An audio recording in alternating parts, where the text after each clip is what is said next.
Nothing was keeping me away from doing the show today, whether I had to do it at home or do it here. I wanted to talk about this Tampa Bay Rays team because they got me a little excited over the weekend. You know, I know at Florida Gator games we sing Don't Back Down by Tom Petty. I feel like we should start doing that at the Trop because every time this team was down, they didn't back down. They came right back. And that's how I knew, or I know I'm definitely becoming a Rays fan because as I was posted up in the bedroom all weekend, I haven't heard this word in a while, but I guess you could say I was quarantining from my wife. Yeah, I'm like yelling. I still had the energy to yell at the TV. And when they went down, and the bullpen came in, what was it, Sunday's matchup? Yeah, because that was on during the Masters. When the bullpen came in and gave up a couple, I'm yelling at the TV.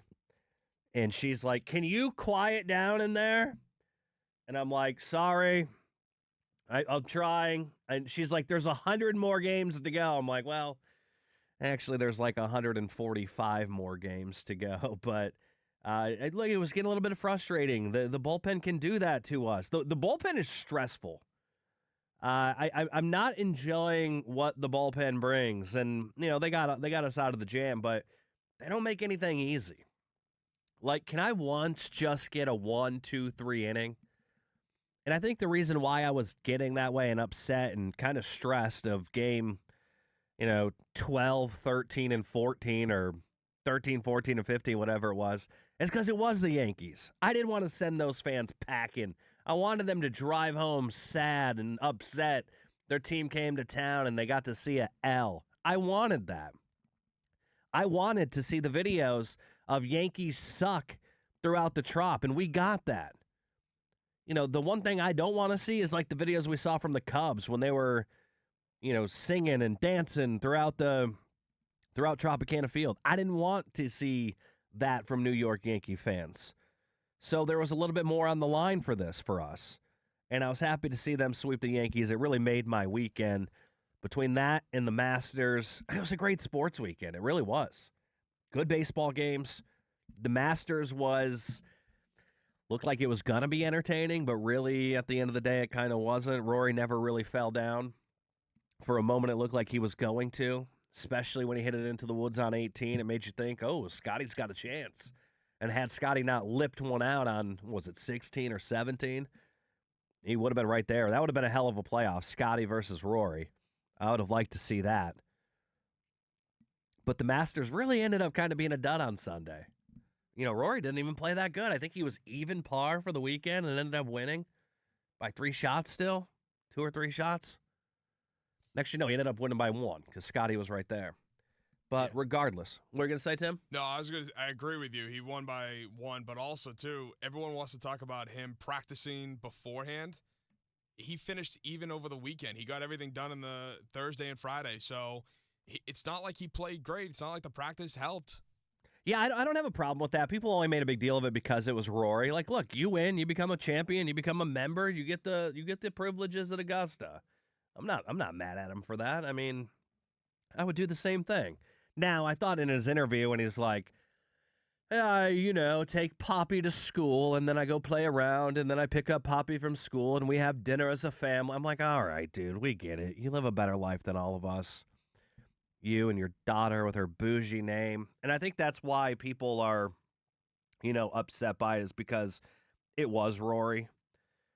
I think if it would have been anybody, if it was Scotty Scheffler, I don't think anyone says, a damn thing about it because people love Scotty. I think there's people that, not many people dislike Scotty Scheffler, but I think Rory has a lot of people that don't necessarily like him, and I get it. There's a little bit of an arrogance there, but I don't think he did anything wrong. I think you're going to start seeing that a lot more, which is not good for the tournaments that are near the Masters, which one of them happens to be the Valspar. I think you're going to start seeing that a lot, and the former champions, anyways, that are allowed to go do it. You're going to see them go do that more often, start playing, and they're going to miss the tournaments leading up to the Masters. I did see that he wasn't a fan of. He's like, yeah, I'm not really a fan of this one, and one of them is like the Children's Hospital tournament in Houston or something like that, and he was getting some crap for that one, but I have no problem with him doing that. People just get upset because they don't have the privilege to do that, and I get it. But, the Masters was good. But the Rays were even better.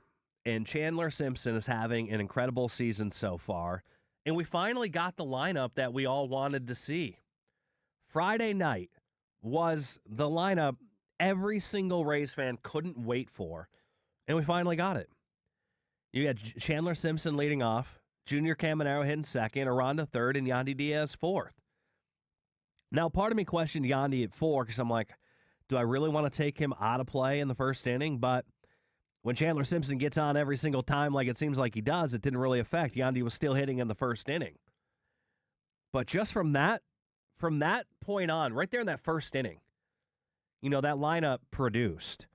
They go down early 2-0, and it sucked because you had an error from Taylor Walls, who you guys know I've been so high on. So when that happened, I was like, oh, not my guy Taylor Walls. I'm going to start getting crap for this.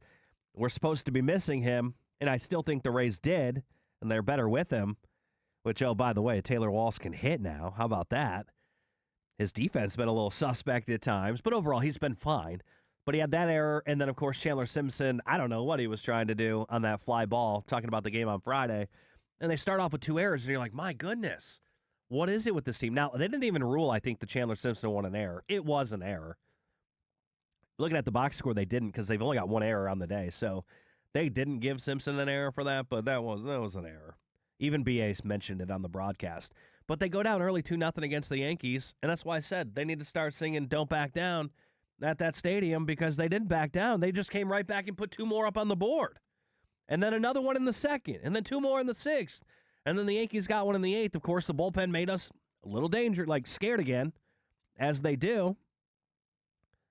Like I said, it's never just 1, 2, 3. There's always a guy on, whether it's by a walk or an error, and then a hit, and then you're like, oh, my God, here we go again. Come on, bullpen, get us out. It wouldn't be the Rays if they didn't make you sweat. That's right. The Rays bullpen always making us sweat. But it was an overall great series. I thought on Sunday, Drew Rasmussen, oh, thank God he was back. The last thing we wanted against the Yankees was a bullpen day. But, maybe McClanahan might have been ready to go, I guess. But it was nice to have Drew back. I mean, since he became a dad, or at least since they had that kid. I don't know how many kids he's got. I don't know if that was his first kid or not. I think it's his second kid. His second? Okay. So, he was brilliant on Sunday. And it sucked that he went 6 innings and a shutout, and then there comes the bullpen, right? And they gave up 4 runs in 4 innings after he went 6 innings with no runs. So, look, the bullpen is absolutely going to be a problem. This whole weekend was fun. There's a lot of good things to take from it. I think Chandler Simpson, Drew Rasmussen, you beat up on 2 really good, you got victories over 2 really good pitchers. I mean, I guess you didn't get the victory over Fried, but you won the game that Fried was pitching in. That was a Yankee team that was in first place in the division coming in, and a team with World Series expectations, and you hung right there with them. So, does this weekend change your outcome and your thoughts on this team going forward? I think there's one of 2 ways that you can look at this weekend. You could look at it as it's changed your mind on this team and the perception of what they can be, or you're like, you know what? It's 1 series. We played 15 games. I'm not looking that, far into it. But I think it changed my perception a little bit. Although I was already not super down on the Rays. I thought they're going to kind of hang around 500 all year long, and I still kind of think the same. But they gave me some hope this weekend, and I don't want to overreact, but I think that this team showed us they can play some baseball with some really good teams, and one of them being the Yankees in a sweep. I think that's awesome. Come on, and Nick, it definitely makes you feel good about this team going forward. I absolutely feel a little bit better about them.